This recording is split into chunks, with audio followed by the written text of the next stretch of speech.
Hi viewers, తోటకూర పచ్చడి నిలవ ఉండేలాగా చేసుకుందాం. తోటకూర పచ్చళ్ళు అవి ఎలాగా నిలవ ఉంటాయో అలాగే ఇది కూడా నిలవ ఉంటుంది. మీరు కూడా ట్రై చేయండి.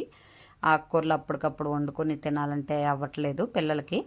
వీళ్ళు దూరంగా వెళ్ళిపోతున్నారు కదా పిల్లలు చదువులకని, వాళ్ళకి కొంచెం కష్టం అవుతుంది. అందుకు నేను ఇలా నిలవ చేసి పెడతాను. ఇదైతే చాలా నిలవ ఉంటుంది, అన్నాళ్ళైనా పాడవదు.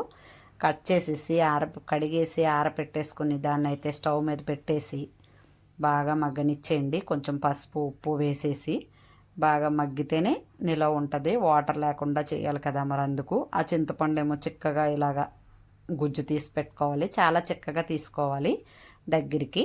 ఇదిగోండి ఇలా అయితే నేను ఒక 3 స్పూన్స్ వేస్తాను. పులుపు ఉంటేనే బాగుంటుంది కదా. దాంతోపాటు కొంచెం బెల్లం కూడా వేసుకోవాలి. స్వీట్ ఇష్టపడిన వాళ్ళు వేసుకోండి, ఇష్టం లేని వాళ్ళు వేసుకోకపోయినా పర్వాలేదు. కానీ తీపి ఉంటేనే బాగుంటుంది పచ్చడి ఏదైనా, ఇలాంటి పులుసులు ఏమైనా. ఇక ఇదైతే దగ్గరికి అయ్యింది. ఇక చింతపండు పులుసు అలాగే బెల్లం కూడా వేసేసుకుని దగ్గరికి ఇంకా మగ్గనివ్వాలి. టైం అయితే ఎక్కువే తీసుకుంటుంది, కానీ ఎన్నాళ్ళైనా ఉంటుంది. దీన్ని ఫ్రిడ్జ్లో కూడా పెట్టుకోవచ్చు, పెట్టుకోకపోయినా పాడవదు.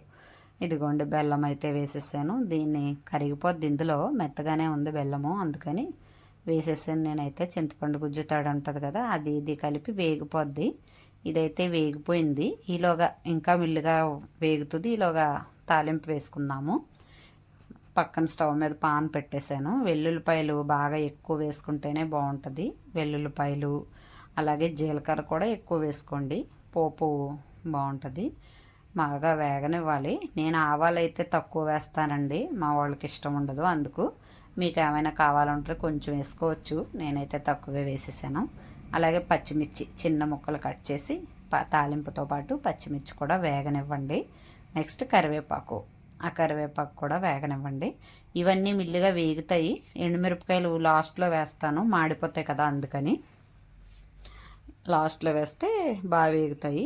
ఎల్లుల్లిపాయ బాగా వేగాలి కదా, అందుకు. ఇవైతే కాసేపు వేగనివ్వండి. వేగిన తర్వాత ఎండుమిర్చి వేద్దాము. ఈలోగా అది స్టవ్ మీద దగ్గర పడుతుంది.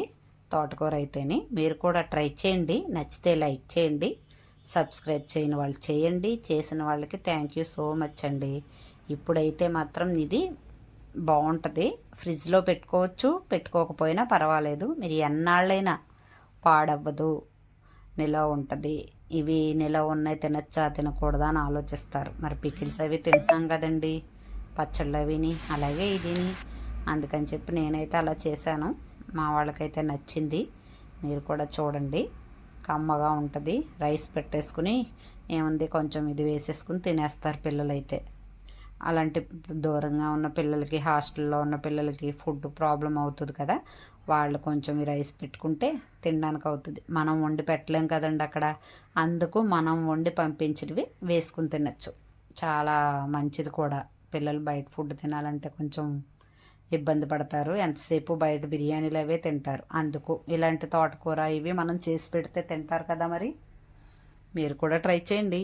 ఇదిగోండి, ఇదైతే ఇలా దగ్గర పడిపోయింది కదా, దీన్ని కూడా తాలింపు వేసిన తర్వాత వేగనిచ్చి, ఇంకా తాలింపు వేసాక కూడా దీన్ని ఇంకా మగ్గనివ్వాలి.